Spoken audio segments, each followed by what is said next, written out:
नमस्कार साथियों। कैलेंडर का अगला सेशन यानी हमारी ये क्लास हो गई है 3। इससे शुरुआत करते हैं। हमने पीछे देखा था कि किसी भी साधारण वर्ष का पहला और आखिरी दिन सेम होता है और इसी से मिलते-जुलते सवाल मैंने आपको दिए थे और 2 क्वेश्चन आपने होमवर्क में भी उसमें कमेंट सेक्शन में कमेंट किया था। आगे आ जाते हैं अगला टाइप ये आता है कि ये सवाल कई बार ये पूछा गया है, निम्नलिखित में से किन 2 महीनों का कैलेंडर एक जैसा होगा या किन 2 महीनों का पहला दिन एक जैसा होगा? बात को याद रखिए, अगर पहला दिन सेम होगा तो पूरे महीने का कैलेंडर भी सेम होगा। जैसे उदाहरण के तौर पर यहाँ आंसर अप्रैल और जुलाई है, क्यों है इस पर हम बताएँगे, चर्चा करेंगे। अगर 1 अप्रैल को मंडे है तो 1 जुलाई को मंडे यानी सेम डे होना चाहिए। अगर सेम डे होगा तो वो हमारा आंसर होगा। जैसे मैं कैलेंडर से आपको रूबरू कराऊँ, तो ये मेरे सामने एक कैलेंडर नज़र आ रहा है और इस कैलेंडर में आप ये देखिए 2025 का कैलेंडर है। 2025 में अगर 1 अप्रैल को मंडे है, 1 अप्रैल को ट्यूसडे है, तो 1 जुलाई को भी ट्यूसडे है, 2 को वेडनेसडे, 2 को वेडनेसडे, 3 को थर्सडे, 3 को थर्सडे, 4 को फ्राइडे, 4 को फ्राइडे। ऐसा लीप ईयर में भी है। 1 अप्रैल को अगर मंडे है, तो 1 जुलाई को मंडे है, 2 को ट्यूसडे, 2 को ट्यूसडे, 3 को वेडनेसडे, 3 को वेडनेसडे। किसी भी साधारण वर्ष का पहला और आखिरी दिन हमेशा क्या होता है बेटा? सेम होता है। तो किसी भी साधारण वर्ष का पहला आखिरी दिन सेम होता है, लेकिन महीनों के भी कैलेंडर क्या हो सकते हैं? सेम हो सकते हैं। तो दिनों की संख्या से डिसाइड नहीं हुआ कि यहाँ 30 दिन है, यहाँ 31 दिन। लेकिन हम कैसे करेंगे? ये ऑड डेज पर आधारित है। तो मेरे भाई, अगर हम जब यहां बात करते हैं पहला दिन सब सेम कब होगा? जब अप्रैल और जुलाई के बीच में 1 अप्रैल से लेकर और 1 जुलाई के बीच में दिनों की संख्या 7 के मल्टीपल में होगी तो सेम होगा। तो आपको करना क्या है? याद नहीं रखना, आपको एक तरीका फॉलो करना है। जैसे पहला ऑप्शन आपको मार्च और अगस्त दिखाई दिया। पहले ऑप्शन में आपको मार्च और अगस्त दिखाई दिया तो आपको इस ऑप्शन की जांच करनी है। इस ऑप्शन की जांच करने के लिए आप मार्च का रिमाइंडर 3 लेंगे। आपको मार्च का रिमाइंडर 3 लेना है। मार्च से ही शुरू करना है। मार्च के पूरे 31 दिन ले लिए। 31 का मतलब 3 होता है। मैंने आपको बताया था कि जिन महीनों में 30 दिन है उनका रिमाइंडर 2, बाकी सबका 31 वालों का रिमाइंडर 3, ये मैंने बताया था। 30 दिन वाले महीने हैं अप्रैल, जून, सितंबर, नवंबर, जिसको 30 को 7 से डिवाइड करने पर 2 आता है। 31 को 7 से डिवाइड करने पर 3 आता है। फरवरी 28 दिन, तो 28 को 7 से डिवाइड करके 0। लीप ईयर में 29 दिन, डिवाइड करके 1 आएगा। 365 दिन की फरवरी, 365 को 7 से डिवाइड करके 1 आता है और 366 को 7 से डिवाइड करके 2 आता है। तो महीनों के ये रिमाइंडर है, ये हमें यहाँ पे यूज करने हैं। तो मेरे भाई, आपको करना क्या है कि जो मार्च है वहां से शुरू करना है। तो हमने मार्च का रिमाइंडर 3 लिया, अप्रैल के लिए लिया 2 क्योंकि 31-30 दिन होते हैं। मई के लिए मार्च, अप्रैल, मई, मई के लिए 3, जून के लिए लिया 2, जुलाई के लिए लिया 3 और आखिरी के महीने अगस्त को हमने काउंट नहीं किया। हम जब इसका टोटल कर पा रहे हैं तो 3 2 5 3 8 और तो 10 और 3 13। अगर ये टोटल 7 से डिवाइड होता तो यही हमारा आंसर था, अदरवाइज ये हमारा आंसर नहीं है। देखो दिन कब रिपीट करता है? 7 दिन बाद, 14 दिन बाद, 21 दिन बाद, 28 दिन बाद। अगर यहाँ 14 दिन होते तो दिन रिपीट कर जाता। आज मंडे है तो 14 दिन बाद मंडे। 7 के मल्टीपल में जब भी जाओगे उतने दिन बाद दिन रिपीट करेगा। बात यहाँ कर रहे हैं अप्रैल और जुलाई की। अगर मैं यहाँ बात करूं कि भाई अप्रैल और जुलाई का कैलेंडर एक जैसा होगा या नहीं होगा, तो मेरे लाडले बच्चों बड़े ध्यान से समझिएगा। अप्रैल में 30 दिन होते हैं तो ये 3 हो गया। अप्रैल के बाद 31 दिन होते हैं तो ये 2 हो गया। अप्रैल के बाद मई, मई में होते हैं 3, मई के बाद जून, जून में होते हैं 2 और लास्ट के मंथ को छोड़ देना। क्यों छोड़ देना? अभी रीजन पता चल जाएगा। 3 और 2 5 और 2 7, ये 7 से डिवाइड हो रहा है तो यही हमारा आंसर है, अप्रैल और जुलाई। अब सवाल ये कि हम छोड़ क्यों देते हैं? छोड़ इसलिए देते हैं कि यहाँ अप्रैल में जो होते हैं वो 30 दिन होते हैं, मई में जो होते हैं वो 31 दिन होते हैं, जून में जो होते हैं वो 30 दिन होते हैं। अगर मैंने जुलाई के भी यहाँ 31 दिन ले लिए तो जुलाई का महीना तो खत्म हो गया। और अगर जुलाई का मतलब महीना खत्म हो गया तो हम पहला दिन थोड़ी चेक कर रहे होंगे, फिर कैलेंडर कैसे सेम होगा? तो इसका मतलब ये हमने टोटल किया 91, ये भी 7 से डिवाइड होता है, 13 7 91, अप्रैल और जुलाई का। लेकिन बिना पेन पेपर आप फिंगर पे भी कर सकते हैं और आप सीधा कर सकते हैं। जैसे मेरे भाई, आपको कैसे करना था? मार्च और अगस्त तो मैं पहले भी चेक कर चुका हूं। किन 2 महीनों का कैलेंडर एक जैसा होगा या पहला दिन एक जैसा होगा? जैसे मेरे भाई, हमने लिया मार्च के लिए 3, अप्रैल के लिए 2, मई के लिए 3, जून के लिए 2, जुलाई के लिए 3 और अगस्त को काउंट नहीं करना। तो 3 2 5 3 8 2 10 और 3 13, 13 टोटल बन रहा है। वो ऐसे फिंगर्स पे भी कर सकते थे आप। 13 टोटल बन रहा है, 7 से डिवाइड नहीं हो रहा। अप्रैल और नवंबर, अप्रैल के लिए 3 लेंगे, मई के लिए, अप्रैल के बाद मई के लिए, अप्रैल के बाद 2 लेंगे, मई के लिए 3 लेंगे, जून के लिए 2 लेंगे, जुलाई के लिए 3 लेंगे, अगस्त के लिए 3 लेंगे, सितंबर के लिए 2 लेंगे, अक्टूबर के लिए 3 लेंगे, नवंबर को काउंट नहीं करेंगे। 3 2 5 3 8 3 11 2 13 3 16 2 18 नहीं बना। तो ये भी आंसर नहीं है। लेकिन ये बन गया, क्यों? सॉल्व करने की जरूरत ही नहीं। जब अप्रैल और नवंबर का टोटल 18 बना तो मार्च और नवंबर का टोटल कितना बनेगा? 21। क्यों बनेगा? क्योंकि मार्च का रिमाइंडर 3 और जुड़ जाएगा। अब ये टोटल 21 हो गया। तो मार्च का और नवंबर का कैलेंडर हमेशा सेम होता है। अगर 1 मार्च को मंडे है तो 1 नवंबर को मंडे होगा। मैं एग्जांपल के माध्यम से आपको बोर्ड पे समझा देता हूं कि भाई मार्च और नवंबर का कैलेंडर सेम कैसे होता है किसी भी साल, ऑर्डिनरी ईयर या लीप ईयर। ये देखो भाई, 1 मार्च को कौन सा दिन है? फ्राइडे। 1 नवंबर को भी क्या है? फ्राइडे।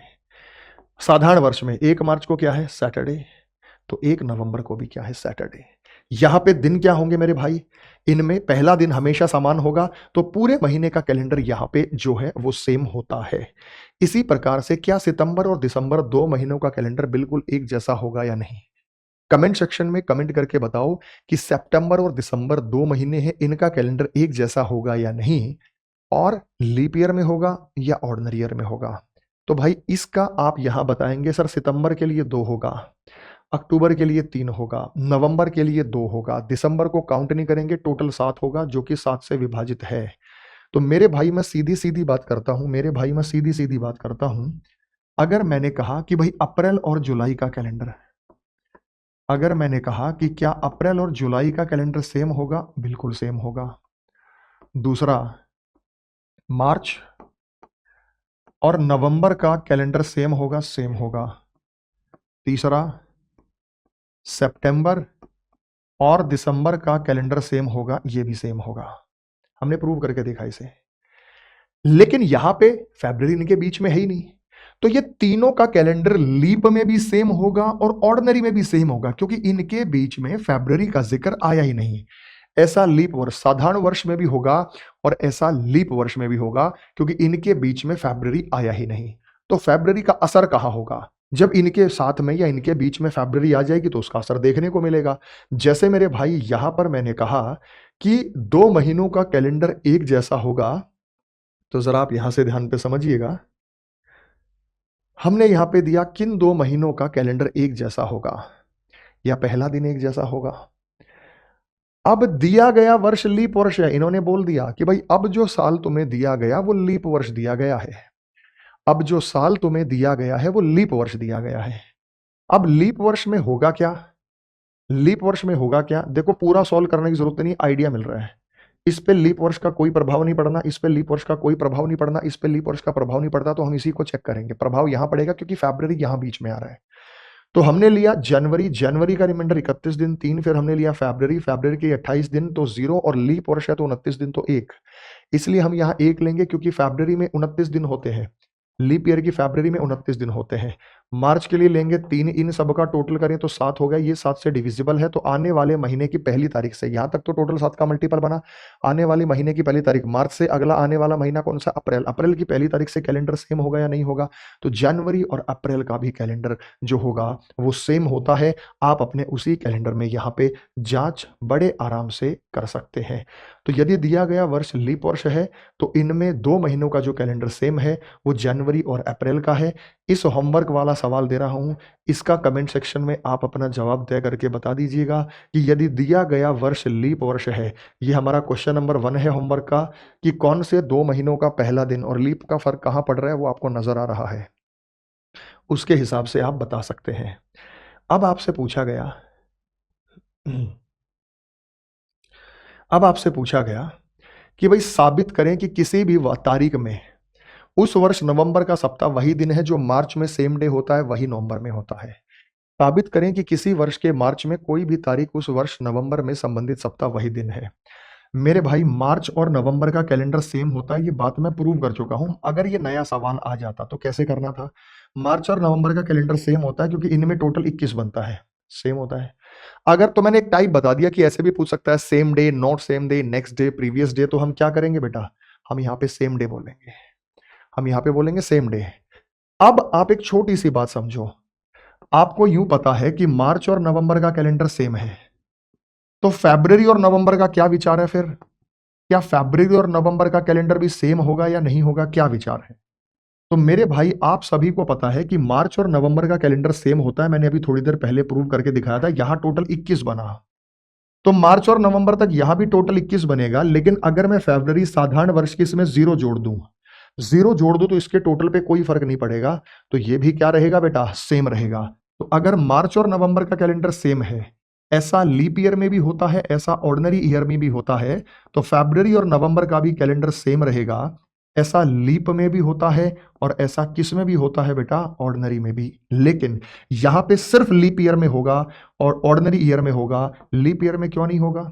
लीप ईयर में फरवरी का रिमाइंडर 1 लेने से टोटल 22 हो जाएगा, तब नहीं हो सकता। फरवरी और नवंबर का ऑर्डिनरी ईयर में मैं तुम्हें सेम दिखा दूंगा, फरवरी और नवंबर का। तो जैसे आपको फरवरी और नवंबर का पता चला मेरे भाई, तो फरवरी और नवंबर का कैलेंडर हम कैसे बता सकते हैं? ये देखो भाई, 1 फरवरी को संडे है, तो 1 मार्च को संडे है और 1 नवंबर को भी संडे है।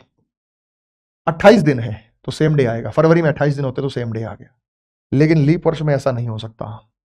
1 फरवरी को अगर ट्यूसडे है तो थर्सडे है, तो 1 फरवरी मार्च को फ्राइडे गया, क्योंकि 29 दिन होते हैं, तो थर्सडे से फ्राइडे पे शिफ्ट हो गया। तो थर्सडे से कहां शिफ्ट हो गया बेटा? फ्राइडे। तो चीजों को रटना नहीं है, चीजों को लॉजिकली समझना है, बिल्कुल नहीं रटना।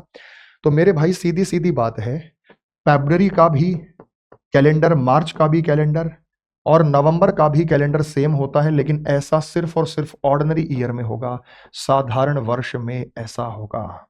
जो दिन 1 फरवरी को है वही दिन 1 मार्च को, वही दिन 1 नवंबर को। लेकिन लीप ईयर का सिर्फ मार्च और नवंबर का सेम होगा। ऑर्डिनरी में फेब का भी, मार्च का भी और नवंबर का भी कैलेंडर सेम होगा। उम्मीद करता हूं कि जो डाउट्स आपके मन में थे वो एकदम दूर हो गए होंगे, स्पष्ट हो गए होंगे। तो कभी भी किसी 2 महीने का कैलेंडर बताना हो तो ऑड डेज के कॉन्सेप्ट पर आप चलते रहिए, बड़े आराम से आपका आंसर जो है ये आ जाएगा। और मेरे भाई इसी तरह बेहतरीन तरीके से पढ़ने के लिए मेरा एसएससी प्रथम बैच आप ज्वाइन कर सकते हैं, जिसमें जबरदस्त तरीके के हम कॉन्सेप्ट्स के साथ आपको विदाउट पेन एंड पेपर चीजों को सीखना बताते हैं। मिलते हैं बेटा नेक्स्ट सेशन में। जय हिंद।